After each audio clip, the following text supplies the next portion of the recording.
Welcome to the Social Mission Revolution. Each week we explore some of the greatest undertold stories of businesses and everyday people who are making their ultimate impact on the world through social mission. This is Social Mission Revolution, And this is your host, Andrea Putting.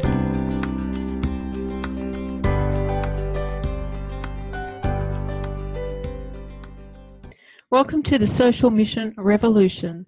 And this week we're with Kevin Milstein from the Reagan Milstein Foundation. And welcome, Kevin. Hello, and thanks for having me on. Thanks for coming on, and I'm really interested to find out more about the foundation that you have started and what that's all about. So you want to give us a bit of a fill-in? I know it's an emotional story, but I'm sure it's one that's really powerful and worth sharing with us. It's it's a very personal story. Just going back in the year 2010. My son Regan and I and my current wife, Debbie, we went to the World Cup in South Africa. Had a wonderful time there, and then on the way back to Australia, we stopped off in Malaysia just to do a little bit of diving, which we're all licensed divers, so it's not like it's something unusual. Unfortunately, Reagan had a complication on his dive, went into a coma. Was medevaced to Singapore. He was there for about 2.5 weeks or so, and then medevaced to Australia, and he unfortunately passed away here in Melbourne. At the time when we were sitting vigil around him in Singapore, I have to say I did think of the worst possible scenario of losing him and what that all meant. When unfortunately we did lose him, I went to the family and I said, look, how about we do something to keep his name alive in the community? And we wanted to focus on the two things that he loved most, which was helping people, and he loved his football or soccer. And then at that point, I had been already working a bit with my local club with Football Victoria at the time, went to Football Victoria and just explained to them what we wanted to do. Up until that point, Football Victoria were also very supportive of the situation that we were going through with Reagan. So they were fully aware of the whole scenario. And then, we basically put together this foundation, which started with the idea of collecting funds to help kids that can't afford to play the game, to get them involved. And then Reagan's stepfather came up with the idea of collecting boots and distributing to kids that can't afford boots. And then that whole side, it was kind of like one of those situations where, the tail's wagging the dog. And then it became this whole situation of collecting boots and collecting uniforms and equipment, and not necessarily just football. We've also done netball and hockey and cricket and other things, and sending it off to less fortunate communities around the world. I have to quite proudly say that we've touched over 30 communities and countries around the world at this stage, and we just the demands just keep on growing and growing and growing. It's just hard to keep up with the demands. Yeah. It is a tragic story, and I'm sure every one of us as parents, kind of, that's what's happened here, is one of everyone's greatest fears, that they would lose their child. Yep. We need to, the way you've looked at it and found a way of keeping his name alive, it's a really powerful thing to say that this is who my son is. Well, I guess for me personally, it was making his life count. Yeah. So it's not just counting, as far as we're concerned, but in 14 years, obviously he touched the amount of people he touched, family and friends and school friends, etc. But for the next you know, hopefully envisage 60, 70 years of his life that he would have had, how many other people would he have touched? And that's basically what I thought was, apart from losing him, the greatest tragedy, but the next tragedy is all these people that he could have met and could have been involved with and could have helped. And that kind of motivated me. Look, I have to say that the strongest side of it for me was always asking myself, what would he tell me to do? So if I had a question, and, you know, what am I doing? Why am I doing this? I just asked, what would Reagan tell me to do? Yeah. And I knew what the answer was. Yeah. So you're tapping into his infinite wisdom. Yes. Yeah. Yeah. And it also means that those lives that he would have touched, that's the lives that he's touching. He's still touching someone's life every day.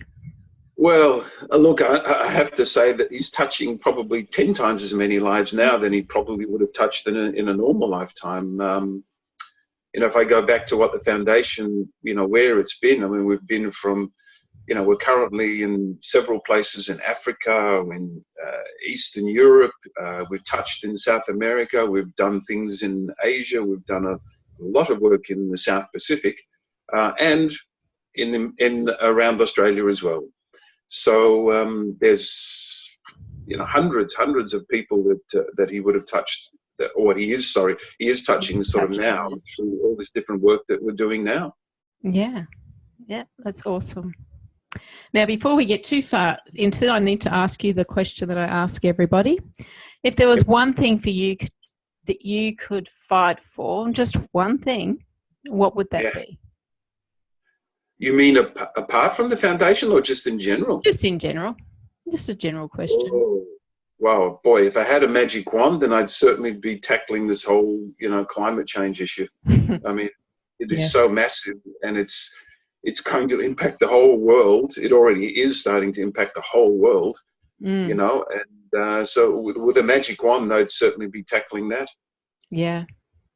Yeah, it's a big issue that really is affecting everybody, and a lot of people I talk to are really concerned about that one. Yeah. I guess it's one of those situations where it's so big a problem that an average person just can't even fathom. I mean, you know, until look, I said before that the foundation does work in the South Pacific. I know guys there in the South Pacific telling me that islands that they used to play on when they were children have disappeared. They're just gone. Yeah. You know, and, you know, like, you know, there's so many deniers out there. And I said, how can you just deny that kind of evidence? You know, which is stuff is gone. Yes, the world goes through different changes, but this is, you know, just way too fast. Anyway, I digress a little bit there. No, but that's fine. But I'm sure that with the foundation and with some of those countries that you do work with, that you do go to, that you see how the climate change is affecting them. Yes. And that affects, it's not just every aspect of their life. Yes, definitely. Definitely.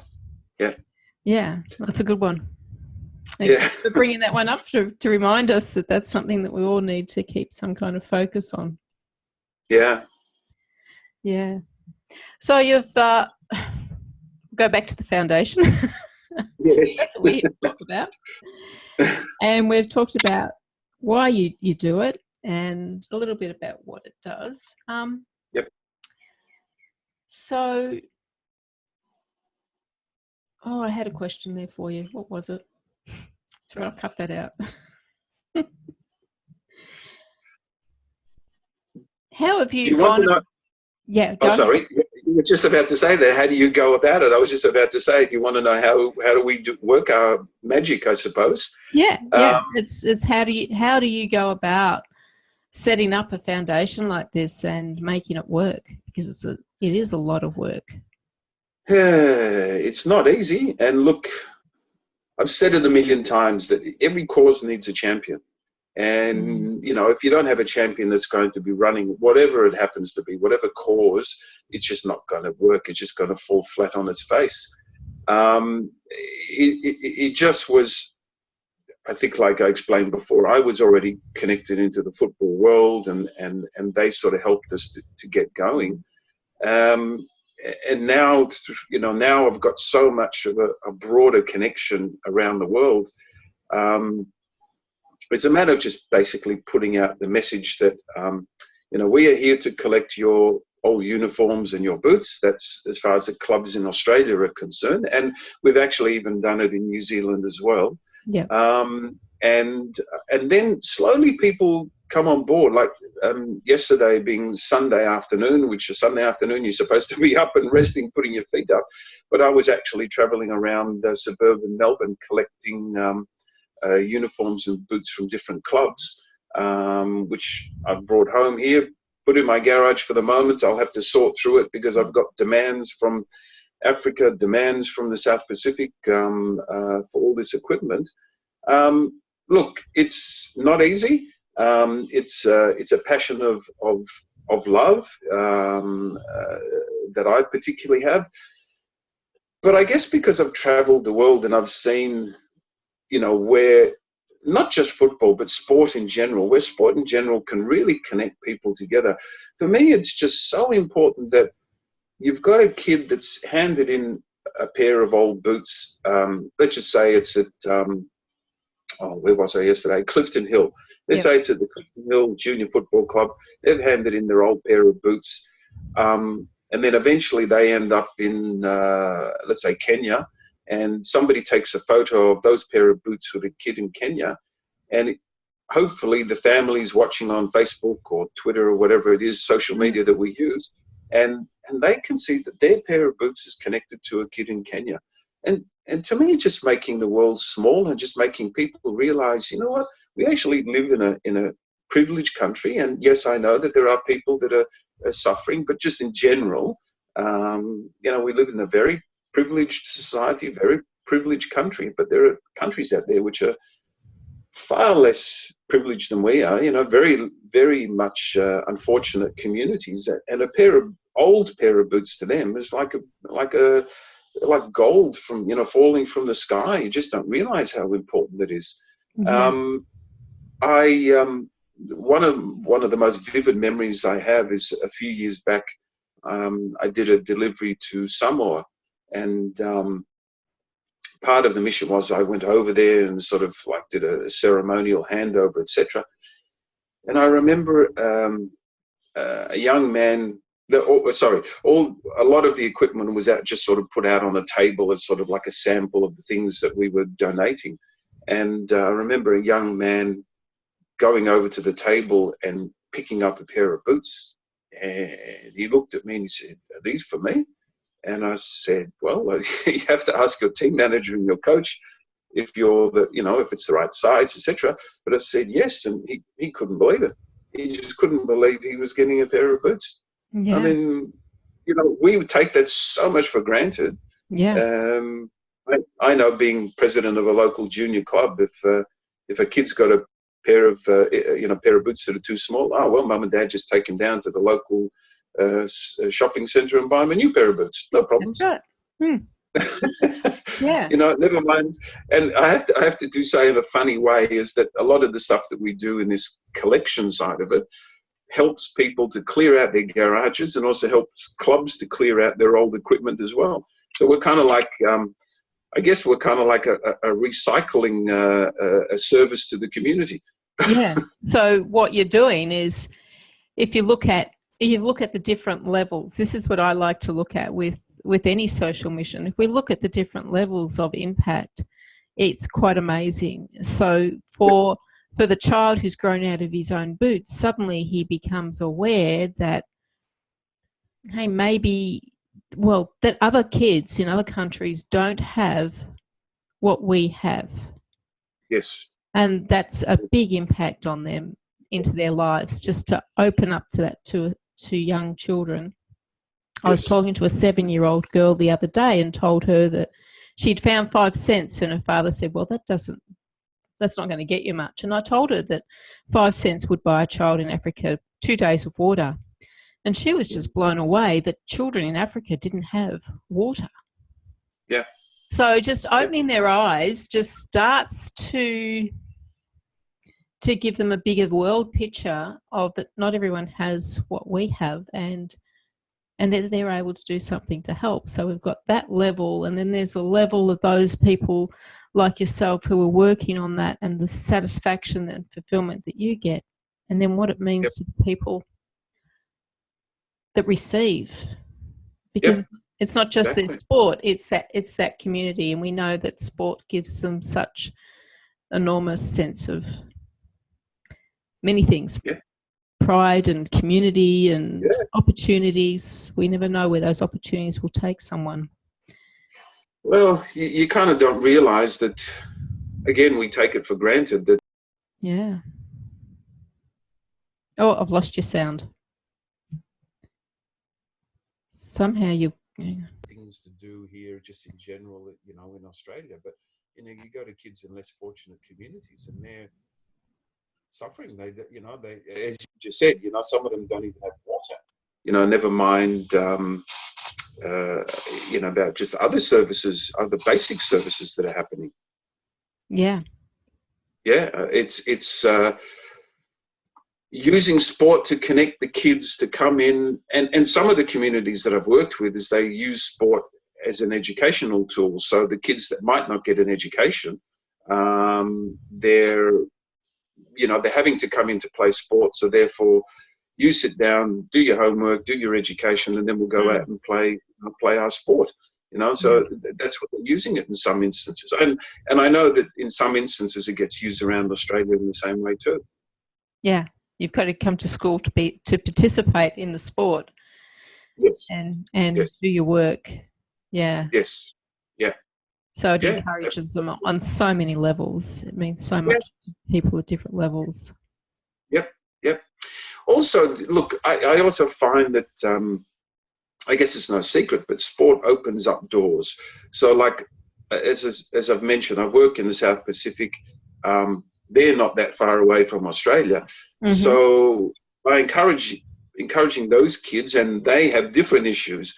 They have, you know, the obesity issues that we all know about in the Pacific Islanders. You know, but encouraging those kids to get more sporty, healthier. It then opens up opportunities for them to be able to come across to the New Zealands and Australias to be able to play their games and, you know, maybe support their communities in the long run. Be able, you know, obviously being able to make some money here so they can send it back to their communities. It just there's so many, you know, many facets of the whole thing. And I'll just go back to what I just said before about the whole obesity issue. You know, you work in the South Pacific and they have the obesity issue. You go to Africa, they have the opposite issue. They have, you know, not enough food, not enough food. Yep. Yeah, it's just bizarre. You wish you could kind of connect it both up, and then they would balance it out a little bit. Exactly. But and that also I must say that doing a lot in the South Pacific has kind of made me look at some other ways that maybe we could help. Maybe we could lend some expertise on the whole dietary side of things. Look, I'm kind of limited. You know, I do a lot of this work just myself. Sort of 90% of the work myself. So it's like there's only one person doing this work. There's only so much one person can do. But you can see all the many different possibilities that can open up just through sport. Yeah, it's a doorway. It's an opening up to opportunities for people. We never know where those opportunities can take them. Yep. Yeah. Yep. Exactly. Yeah, quite powerful stuff, huh? Yeah. So if there's any clubs out there in the club land, you know, you're welcome to contact me, and if I can help you empty your garages, I'll try and do it. We've been able to do it with clubs all over the country. I guess through this network of being able to help people, you find that there's other good people out there. So I work with a freighting company that they give us sort of very, you know, discounted rates to be able to collect boxes from Queensland, Western Australia, wherever it happens to be, and bring them into Melbourne, and vice versa. I also work with a company that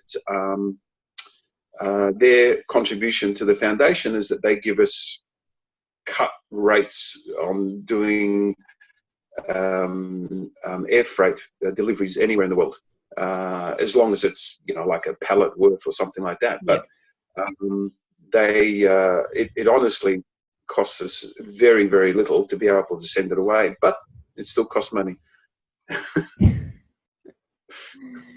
Yeah, well, it does, and that's a big downfall of when you're doing this kind of thing is those expenses that are underlying that you have to deal with. It's not just getting the products, getting the goods from one place to another. It's how you're going to do that, how you're going to pay for that. So having those people on side is very helpful, but obviously that means that you also need financial assistance along the way to help make those things happen. Absolutely. Yeah. Absolutely. And I have to say that, look, my weak point is sort of like asking for money, quite frankly. Happy to go out there and do the work and make all the contacts, but asking for money, that's sort of my weak point, and that's something that I need to ask more of. Yeah. So if there's anyone out there, they could encourage them to not just give their shoes, but a little bit of a donation along the way to help shift them as well would be awesome. Yeah, absolutely. Absolutely. Yeah. And look, we're happy if there's any like sort of corporates out there or something similar, we're happy to talk to them about getting their names into certain countries and communities as well. Because apart from doing collections, we also source a couple of basic items that we know that clubs would use. We sort of just bring them in, brand them up with the Reagan Milstein Foundation. But if a corporate was interested in doing some co-branding, we'd be very interested to talk to them. Yes, I can see that a lot of potential there that people could get involved in and support you with. Yes. Yeah. And also Australia, as we all know, is as a multicultural nation, multicultural country, that there might be people out there that want to help their, whatever their culture is, their heritage. I don't know, maybe they've got communities back in Greece, for example, that maybe they want to help, people back in Greece, that kind of thing. So there's, a way to do things like that as well. Just on that, it just sort of reminded me that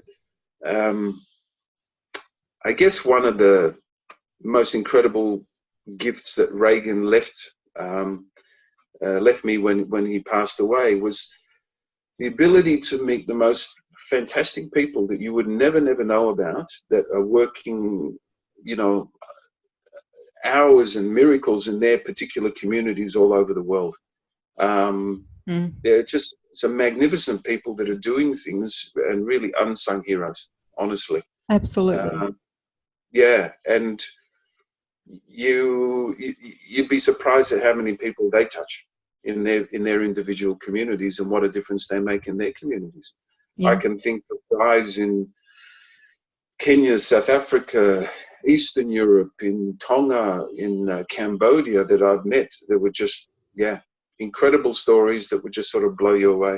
Yeah, they are incredible stories. There's incredible people out there, and that's one of the pleasures that I get in doing this podcast, is I get to speak to a sprinkling of people doing amazing things. Yes. And then it becomes so frustrating when you hear about somebody making hundreds of millions of dollars on doing nothing, and yet these guys which are doing amazing things sort of get nothing out of it, monetary wise. Yeah, well, that's where it comes into how do we integrate our social mission with business that can support that along the way. So I'm sure that's something that you're got some interest in, is there businesses that are wanting to align themselves with something that's important to them, that this is something that that they can be aligned with, because we always find that when businesses align themselves with a social mission, that gives them a lot more passion, gives their employees more passion, and their whole that's very true. Changes. We work with a group here called SportsMart. They're a retailer and wholesaler in sporting goods. Oh, you know them? Yep. Okay. Well, they donate things to us every now and then, and particularly they've donated these sports bags, which have got the Reagan Milstein Foundation logo on it and also the SportsMart logo on it. And they basically say, look, you know, whenever you've donated a bag of goods to someone, can you please just put it up on social media? So we show it to our employees, and then it gives their employees the understanding of the social message that they're trying to achieve. So, you know, without actually, you know, trying to shove it down their throats or anything, they're just basically saying, hey, look, you know, we've just donated a bag of gear to wherever, to South Africa, you know, and so their employees can see it too. Yeah, so it helps them to feel like they're doing something important in the world. They're doing something more than just selling products. They're helping community. Absolutely. Yeah. And I think, look, you know, the more integrated the world is, the more social media there is. I guess, you know, people are more aware of the issues outside of their own country. Yes. And that's good. Yeah, which is a good thing. Yeah. Awesome. So if you had one piece of advice to give for anyone who had something that was pulling at their heart that they wanted to do in the world, what advice would you give them? Yeah, you go with your passion. You know, whatever your passion happens to be, go with your passion, because that will drive you to make it greater. If you just try and tag on to something that maybe you feel okay about, but you might be a little bit wishy-washy about it, you won't actually give your full time and your full effort to it. But whatever your passion happens to be, you know, go for it. And look, I mean, there are so many good causes around the world, I don't have to tell you. And without a doubt, you will find the passion for one of those causes, whatever they happen to be. Yeah. And the other thing too is, I guess, is, you know, don't be afraid to stand up for your cause, whatever that is, even if it's a brand new cause, you know. Yeah. Look, I suppose a lot of people, you know, sort of fall because they don't get support, they don't get the recognition, etc. But I can just say that, you know, the Reagan Milstein Foundation is in over 30 countries around the world. It didn't happen overnight.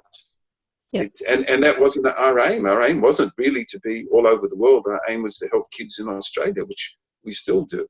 But it just grew and grew and grew and grew out of necessity. And anyone with a passion for a cause, you will find that will happen as well. But it does take time. You do have to have patience. Yeah. Patience and passion. Passion and patience. Let's put the passion first. Yeah. And I think that's a real key to it, is being able to connect something that you're really passionate about and making that your cause. Yep. Great Absolutely. Advice. So if someone wants to get in touch with you, what's the best ways if they want to donate their sporting goods or want to help to sponsor your foundation in any way, how would they get in touch with you? Well, we have a website, www.rmf.world. Okay, I'll just repeat that because it's an unusual one, www.rmf.world. You can go to the website. We are on Facebook, on Twitter, on Instagram through the Reagan Milstein Foundation. You can also contact me via email, kevin@rmf.world. I'm happy to basically, you know, speak to anyone about either if they're handing over their old boots or if they want to help the cause in any way. Although on that patience message, do be patient, because I do get a lot of requests from all over the place. But I will get back to you for sure. So yeah, you're welcome to contact me on the, I think on the website, it's actually got my contact details too, my phone number, etc. So you're welcome to call me there too. It's not a problem. Fantastic. I'll put a link in the information so that people can connect with you. So thank you so much, Kevin, for your time today. Really enjoyed talking to you and finding out more about the legacy that you've created for your son. Thank you. Look, it's obviously it's a pleasure being on. It's a pleasure telling the story. It's not a story that anyone really wants to tell. I'd rather not be telling the story, but it is what it is. And, let's make a difference to the world. Let's make the world a better place. There's too many horrible, rotten people out there. So let's try and change it. Absolutely. It's a wonderful thing to close on. Thank you so much, Kevin. Thank you. I hope we make the place a bit better. You too. Okay.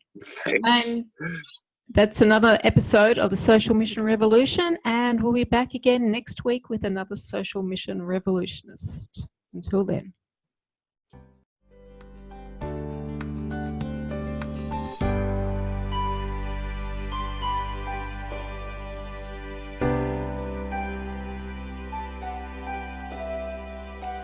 This has been the Social Mission Revolution with Andrea Putting. Join me again next week when we'll speak to another social mission revolutionist who will inspire you on your journey to making your ultimate impact on the world.